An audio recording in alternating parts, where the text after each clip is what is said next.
कि उर्स लफ्ज़ कहाँ से निकला, कैसे निकला, क्यों निकला और उर्स की हकीकत क्या है। वैसे तो हर वली का उर्स मनाया जाता है। ये आपके साथ हैं गौसिया कब्रिस्तान के साथ हैं बाबा जी, इनका भी उर्स होता है।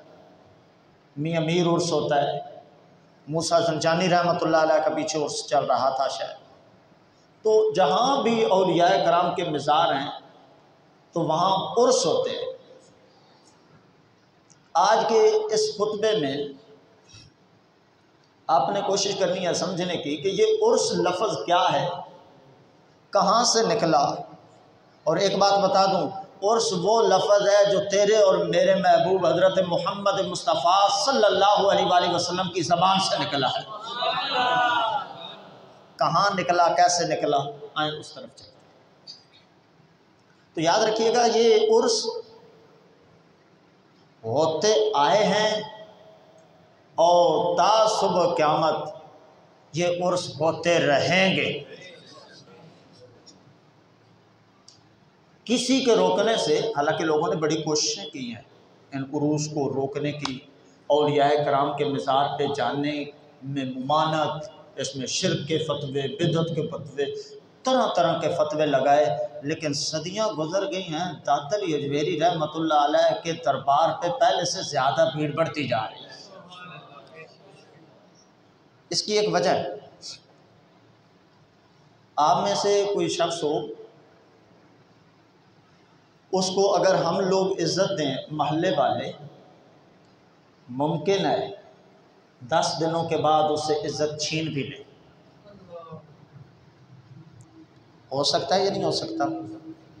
हम लोगों ने इमरान खान को वज़ीर आज़म बनाया, आज वो वज़ीर आज़म है नहीं है। 5 साल पूरे किए नहीं किए। आप लोगों को सिर्फ एक चीज़ समझाना चाहता हूँ, क्यों?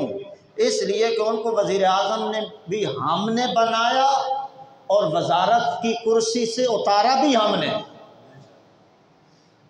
वज़ीर जो हमने बनाया, आपने और मैंने और सारे पाकिस्तानियों ने मिलकर, MLA MPA सारे मिले और उन्होंने उसको वज़ीर बनाया, तो फिर उसको उतार दिया, इज़्ज़त दी, छीन ली।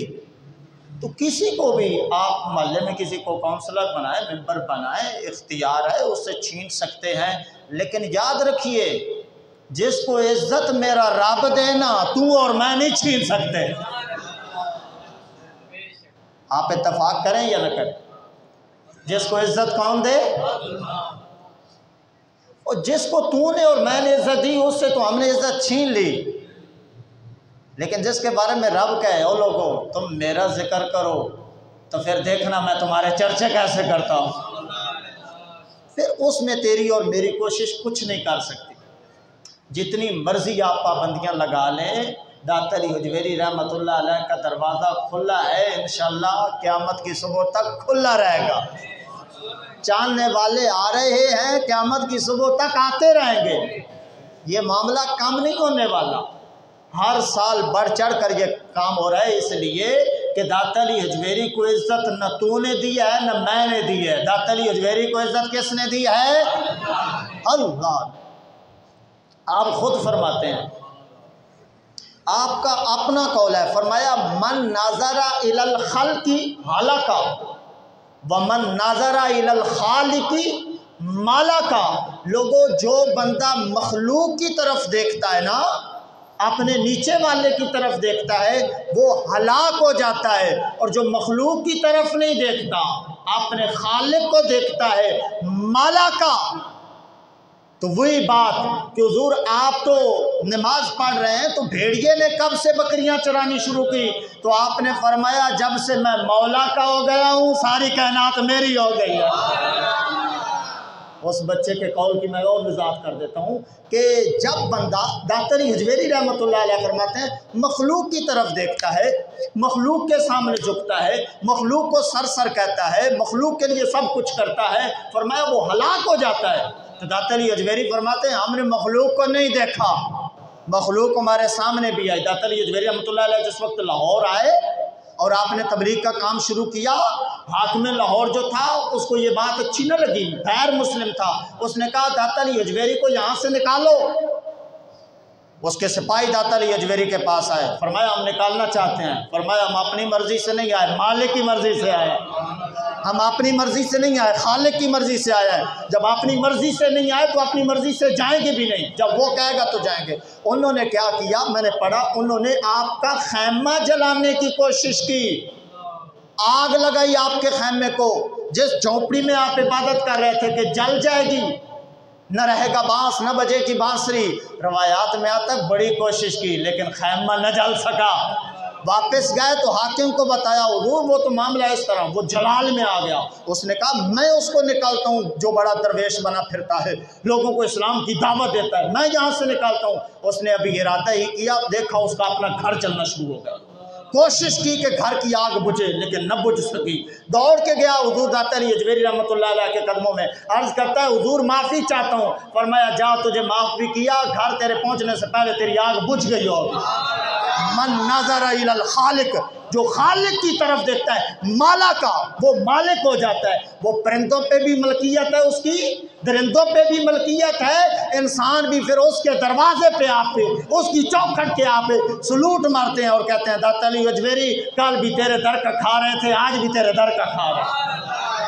तो ये अजीज़ा ने कराम कहने का मतलब सिर्फ ये है कि दाता अली अजमेरी ने जब खालिक की तरफ देखा तो सारी कायनात आपकी मलकियत में आ गई, लोग आपकी इज्जत करने वाले बन गए। तो मैं चाह रहा था कि उरूस, बातें फिर कहीं और चली गई, उरूस के हवाले से। अज़ीज़ान किराम के अंदर जिस वक्त इंसान का विसाल होता है ना, कब्र में लेटता है, दो मुनकर नकीर आकर सवाल करते हैं। आपने रवायत सुनी होगी, बुखारी शरीफ में आए, मुस्लिम शरीफ में आए, तिरमिज़ी शरीफ में आए, सियासत की कुतुब में रसूलुल्लाह सल्लल्लाहु अलैहि वसल्लम ने फरमाया उनको मुनकर नकीर कहते हैं। तूने भी मरना है और मैंने भी मरना है। तेरी कब्र में भी उन्होंने आना है, मेरी कब्र में भी।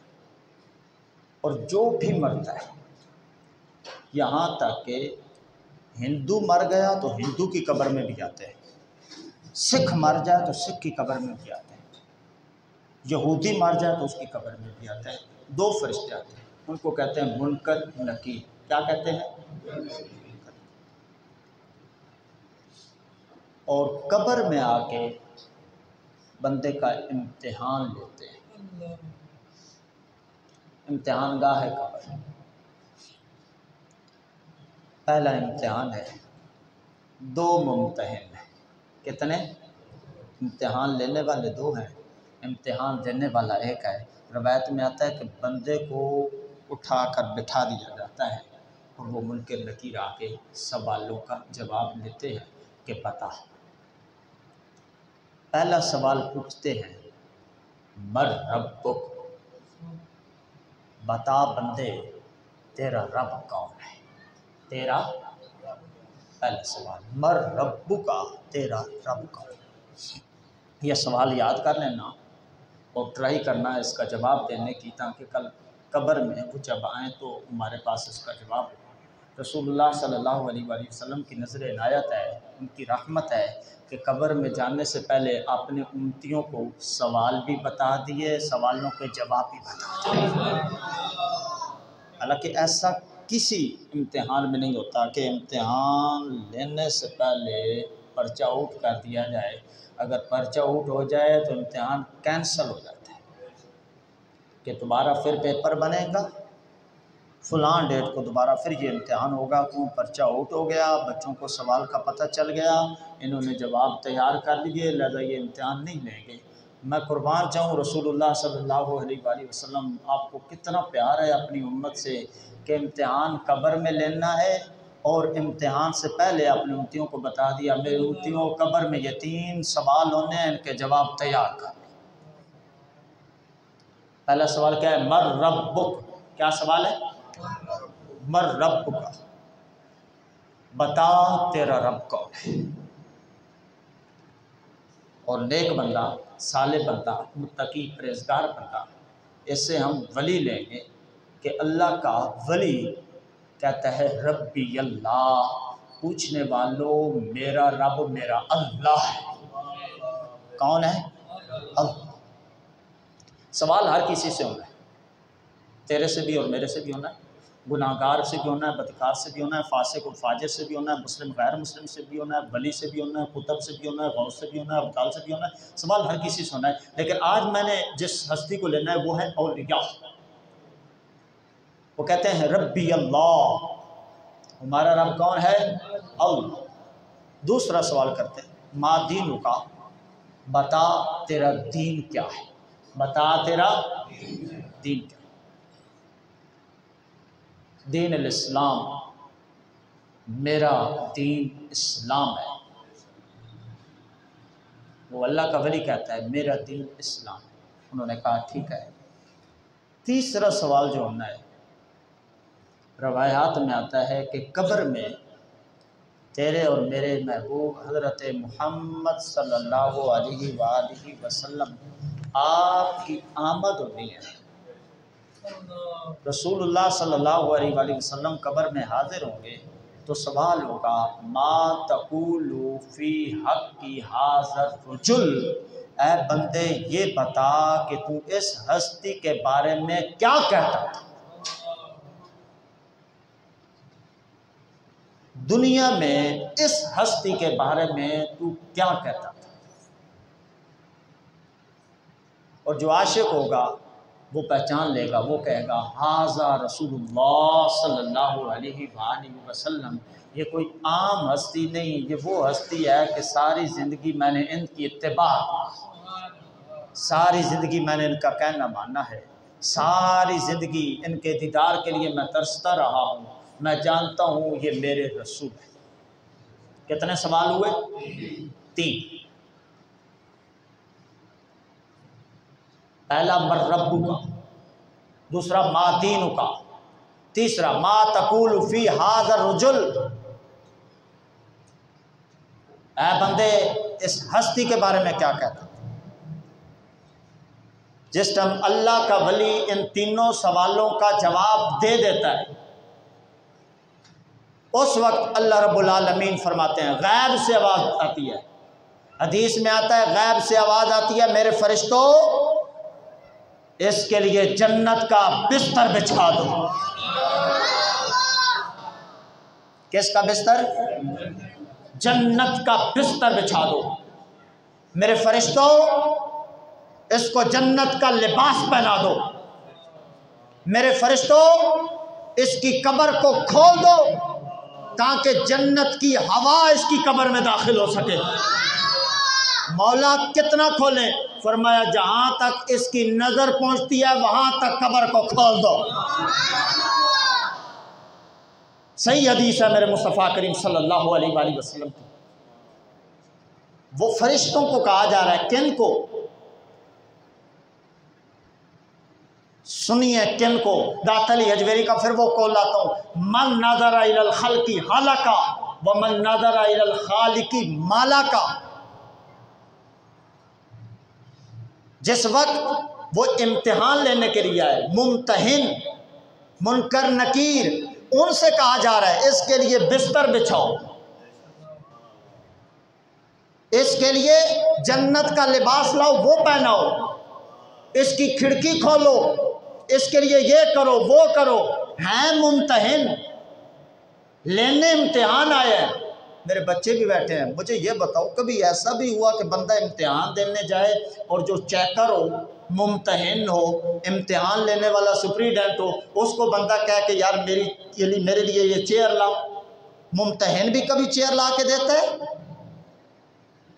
मुम्तहिन चेयर ला के नहीं देता। वो कहता है बेटा मैं मुम्तहिन हूँ, इम्तिहान लेने वाला हूँ, इम्तिहान देने तुम आए हो, तुम अपनी चेयर लाओ। मुम्तहिन साहब पानी पीना है तो गिलास में थोड़ा ला के दो, वो कहेगा मैं मुलाजिम नहीं, मैं मुम्तहिन हूँ। कभी मुम्तहिन भी बिस्तर बिछाता है, कभी मुम्तहिन भी सूट पहनाता है। वो तो मुम्तहिन है, इम्तिहान लेने आया। लेकिन कहा जा रहा है कि ऐ इम्तिहान लेने वाले मेरे फरिश्तों, इसके लिए जन्नत का लिबास पहनाओ, जन्नत का बिस्तर बिछाओ। सवाल उठता है कारी साहब मुम्तहिन को क्यों जा रहा है? लोगों सुनो क्यों कहा जा रहा है। जब उसने कहा कि मर रब्बू का, तेरा रब क्या है, कौन है, उसने जवाब दिया रब्बी अल्लाह, अल्लाह पाक ने ये नहीं फरमाया कि बिस्तर बिछाओ, कहा कोई बात नहीं, दूसरा सवाल करो। सवाल हुआ माँ दीनू का, तेरा दीन क्या है? उसने कहा मेरा दीन इस्लाम है। ये नहीं कहा कि बिस्तर बिछाओ। जब उसने पूछा फरिश्ते ने बता ये सामने खड़ी होने वाली हस्ती कौन है, जब अल्लाह का वली पहचान गया कि ये मेरे रसूल हैं, मेरे महबूब हैं, इनके लिए सारी उम्र मैंने गुजारी है, इनकी सुन्नत के मुताबिक मैंने दाढ़ी रखी थी, इनके लिए मैं मस्जिद में आता था, इनकी बारगाह में मैं दुरूद व सलाम के नजराने पेश करता था, इनके लिए मैंने सारी ज़िंदगी सख्तियाँ बर्दाश्त की। जब बंदा ये कहता है, अल्लाह फरमाता है मेरे फरिश्तों बेशक तुम मुमतहिन थे, ये मेरे महबूब को पहचानता है, जानता है, मेरे महबूब को मानता है, अब इसके मुमतहिन नहीं, अब इसके खादिम बन जाओ।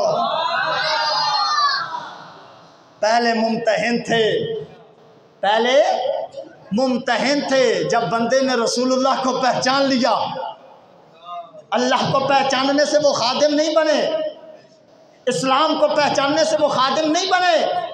जब कहा ना कि मैं रसूलुल्लाह को पहचानता हूँ, फरमाया मेरे महबूब का जानने वाला है, मेरे महबूब का उम्मती है, मेरे महबूब का महबूब है। अब ऐसा करो, इसके लिए जन्नत का बिस्तर बिछा दो, इसको जन्नत का लिबास पहना दो। जब बिस्तर बिछ गया,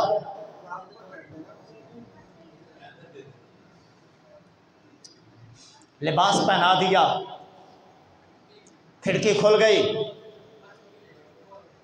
अब फरिश्ते उसको कहते हैं, उरूस लफ्ज़ कहाँ से निकला है सुनो, कहते हैं फरिश्ते नम, ऐ अल्लाह के वली, ऐ सारी ज़िंदगी अल्लाह अल्लाह करने वाले, ऐ सारी ज़िंदगी कोई नमाज कज़ा न करने वाले, ऐ सारी ज़िंदगी सिला रहमी करने वाले, लोगों में मोहब्बतें बांटने वाले, नम, सो जा। क्या कर? सो जा। रवायत में आता है वो बंदा कहता है नहीं सोना नहीं है, मुझे वापस जाने दो और मैं घर जाके बता के आऊं मैं कब्र में कामयाब हो गया हूं। फरिश्ते कहते हैं सो जा, ये कहता है मैंने सोना। फरिश्ते भी जान जाते हैं कि ये कैसे सोए, जो उसके होते हैं वो सोते हैं, वो रातों को जागते हैं। दाता अली उजमेरी रहमतुल्लाह अलैह जागते थे, तो वो कहता है मैंने नहीं सोना। फरिश्ते सुनते हैं कि अब ये सोने तो नहीं लगा,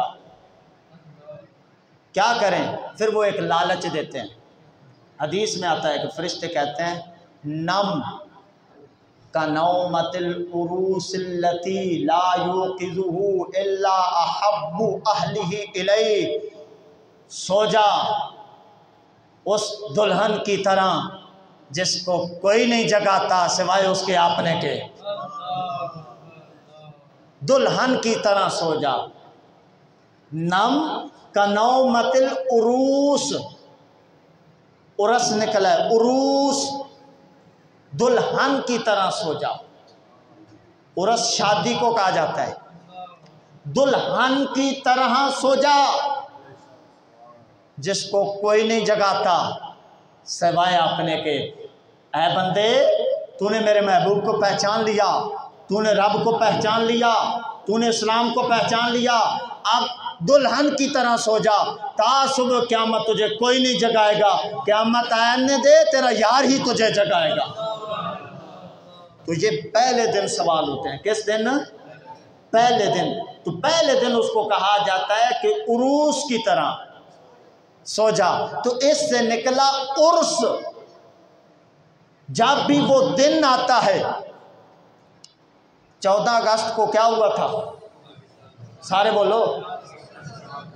पाकिस्तान बना। हम लोग झंडे लगाते हैं या नहीं लगाते? जुलूस निकलता है या नहीं? बच्चे बच्चे से पूछो यार 14 अगस्त को झंडियाँ क्यों लगाई? वो कहेगा कारी साहब पाकिस्तान बना था। यार पाकिस्तान 2022 में बना था या 1947 में बना था? 1947 में पाकिस्तान बना। आज भी जब 14 अगस्त आती है तो झंडियाँ लगाई जाती हैं। अजीज़ान करमी कादर दाता अली हुजवेरी रहमतुल्लाह अलैह का जिस दिन विसाल हुआ उस दिन उनका था उर्स। उस दिन उनके लिए शादी का दिन था, उस दिन उनके लिए दूल्हे का दिन था। जैसे ही दोबारा वो दिन आएगा, जैसे ही वो दिन आएगा, जिस तरह हर साल लोग 14 अगस्त पे यौम अगस्त यौम आज़ादी मनाते हैं, इसी तरह जिस वक्त भी 18, 19, 20 सफ़र आएगा, दातली हजवेरी के उर्स का दिन आएगा। बेशक सदियाँ गुजर चुकी हैं और सदियाँ गुजर जाएंगी, कहाँ सुबह क़यामत दातली हजवेरी का उर्स लोग मनाते रहेंगे। ये है वो उर्स। हर साल जब पलट के आता है तो ये उर्स मनाया जाता है और मनाते रहेंगे। अब बाकी रह गया ये मामला कि कारी साहब उर्स के अंदर आप देखो वहाँ क्या हो रहा है, लोग भंगड़े डाल रहे हैं, शराब चल रही है, चर्च चल रही है, ये काम हो रहा है, ये काम हो रहा है। अज़ीज़ान किराम कदर, याद रखिएगा ये सारे काम हराम है, ये सारे काम हराम है, गलत है, इसको कोई भी जायज़ करार नहीं देता। उर्स क्या है? दातली हजवेरी के दर पे जाना, जाकर कोई शरीनी बांटना, जाकर फातिहा खानी करना और दातली हजवेरी रहमतुल्लाह अलैह की बारगाह में उसको इशाल करना, जाके तिलावत करना, नाते पढ़ना, तकरीरें करना, बयानात करना, सबीलें लगाना, ये उर्स है। इसके अलावा जितने मामलात हैं वो गैर उर्स हैं, वो हराम है, वो जायज़ नहीं है। अब सवाल ये है कि वो जब जायज़ नहीं तो ये क्या हुआ? अज़ीज़ान गिरामी कदर, किसी नाजायज़ काम की वजह से जायज़ काम को छोड़ा नहीं जाता। पंजाबी कहते हैं कि सर दे विच जूआं पै जाना तो जूआं कड़ियां जानियां, सर कटिया। गलत तो नहीं कह रहा? सर दे विच जूआं पै जान तो सर कटिया, ये नहीं है कि जनाब जूआं पै गई तुम सारे कट दो। नहीं, सियाणे कहते हैं की करो, जूआं कटो भाई। ये कोई अक्लमंदी नहीं है कि इसके अंदर गैर शरई काम शुरू हो गया तो सारे को ख़त्म कर दो। भाई क्यों ख़त्म करो? जो गैर काम शरई शामिल हुआ उसको ख़त्म करो, न कि दातली हजवेरी कोर्स को ख़त्म करो। ये कभी ख़त्म होने वाला नहीं। अगर इसको ख़त्म करोगे, मेरा सादा सा सवाल है, अन निकाह मिन सुन्नती फमन राग़िब सुन्नती फलैसा मिन्नी। जिस बंदो लोगों सुनो, रसूलुल्लाह ने फरमाया निकाह मेरी सुन्नत है, निकाह मेरी सुन्नत है, और जो मेरी सुन्नत से मुंह मोड़ेगा उसका मेरे साथ कोई ताल्लुक नहीं। अब मुझे ये बताओ, निकाह के मौके पे जितने आजकल काम हो रहे हैं, क्या वो जायज़ है? शेख साहब, निकाह के मौके पर गाने, डांस, तेरी और मेरी माएँ बहनें बेटियां, दुआ करो अल्लाह हिदायत नसीब फरमाए। ये बेहयाई इस उरूज पे पहुंची है तो हम पे अजाब आना शुरू हो गए। सुन्नत थी तेरे मेरे मुस्तफ़ा की, आला काम था, और हमने हिंदुओं और सिखों के साथ इसको मिला दिया। बिल्कुल जायज़ नहीं है किसी औरत का बगैर दुपट्टे के साथ इस तरह निकाह की रस्म में दाखिल होना, कोई जायज़ नहीं है। वहाँ गानों का चलाना कोई जायज़ नहीं है। ये सारे मामलात गैर जायज़ हैं, नाजायज़ हैं, हराम है, लेकिन निकाह मेरे मुस्तफ़ा की सुन्नत है। मुझे ये बताओ, क़यामत की सुबह तक ये सारे रस्म व रवाज शामिल होते रहेंगे, गैर शरई काम मिलते रहेंगे, क्या निकाह को ख़त्म कर दिया जाएगा? निकाह ख़त्म नहीं हो सकता, मेरे मुस्तफ़ा की सुन्नत है। ख़त्म क्या किया जाएगा? अगर कोई कोशिश करे तो उसको कहा जाए भाई ये जो गैर शरई काम है इनको ख़त्म करो, निकाह मेरे मुस्तफ़ा की सुन्नत है, ये ख़त्म नहीं हो सकता। तो अज़ीज़ान गिरामी कदर, इस तरह हज़ारों मिसालें दी जा सकती हैं कि काम जायज़ हैं, दरमियान में नाजायज़ चीज़ें शामिल हो गई तो जायज़ को हराम नहीं किया जा सकता। इसी तरह उर्स जायज़ है और इसके अंदर गैर शरई चीज़ें शामिल हो गई, हराम चीज़ें शामिल हो गई, हम इसका इनकार करते हैं। कब्रे वली पे कभी सजदा कर रेज़ी करना जायज़ नहीं, किसी वली के दरबार पे सजदा करना जायज़ नहीं, हराम है, हराम है, हराम है। हम कहते हैं हराम है, इसके बावजूद कोई वली की कब्र पे सजदा करे तो हम कहें कि वलियों की कब्र पे जाना छोड़ दो। मेरे मुस्तफ़ा के फरमान का इनकार है। मेरे आका अलैहिस्सलातु वस्सलाम ने फरमाया लोगों मैं तुम्हें पहले मना करता था कब्रों पे न जाया करो, अब मैं तुम्हें इजाज़त दे रहा हूँ, फ़ज़रूहा, कब्रों की ज़ियारत किया करो, इस तरह ये कि कब्र की ज़ियारत करने से बंदे को मौत याद आ जाए। अब क्या इसको नजायज़ करा देंगे? भाई वो जो सजदा कर रहा है ना वो गलत कर रहा है, जो कब्र पे तवाफ़ कर रहा है वो गलत कर रहा है, हराम कर रहा है। तवाफ़ सिर्फ खाने काबे का है। ये सारी चीज़ें क्या है? ये सारी चीज़ें हैं जहालत। क्या है? आज तक अल्हम्दुलिल्लाह अल्लाह पाक के फजल करम से मैंने सजदा नहीं किया। आप जितने बैठे हैं मुझे नहीं लगता नूरानी चेहरे वाले हैं, आप में से किसी ने सजदा किया हो, आप सजदे के मुनकिर हैं। हम अल्लाह के सिवा किसी को सजदा, अल्लाह के सिवा किसी को सजदा जायज़ नहीं है। खाना काबा के सिवा किसी का तवाफ जायज़ नहीं है। तो बाकी जो करते हैं तो भाई हराम है, जहालत है, बेवकूफ़ी है। तो जहालत की वजह से ही तो दाता अली अजमेरी ने कश्फुल माजूम में पहला बाब ही इल्म पे बांधा है कि लोगों इल्म हासिल करो, इल्म की दौलत हासिल करो। तो जहलों की वजह से इस सारे को नाजायज़ नहीं करार दिया जाएगा। दाता अली अजमेरी का उर्स जायज़ है, जायज़ था और जायज़ रहेगा, इसलिए कि मेरे मुस्तफ़ा करीम सल्लल्लाहु अलैहि वसल्लम की सुन्नत है। आओ अब रसूलुल्लाह सल्लल्लाहु अलैहि वसल्लम का फरमान सुनाता हूँ। मेरे आका अलैहिस्सलातु वस्सलाम के बारे में आता है कि जब उहुद के मैदान में कुछ मेरे मुस्तफ़ा के सहाबा शहीद हो गए, उनकी कब्रें वहाँ बनी, तो रवायत में आता है हर साल नबी करीम अलैहिस्सलातु वस्सलाम उहुद के मकाम पे जाते और शुहदा के लिए दुआ भी करते और उनको सलाम भी पेश करते थे। हर साल वो जितने शहीद थे उनकी कब्रों पे रसूलुल्लाह जाते थे। सिर्फ रसूलुल्लाह नहीं जाते थे, सुभान अल्लाह, वल खुलफाउल अर्बा हाकज़ा कानू यफ़अलून, और खुलफाए अरबा अबू बकर सिद्दीक, उमर फारूक, उस्मान गनी, मौला अली, रसूलुल्लाह सल्लल्लाहु अलैहि वसल्लम के बाद ये भी हर साल वहाँ शुहदा की कब्रों पे हाज़िरी देते रहे हैं। अब इसमें कोई बाकी मोतरज़ंदा है, उसने एतराज़ करने हैं। ये जितने मामलात गैर शरई हैं इनको हम हराम करार देते हैं।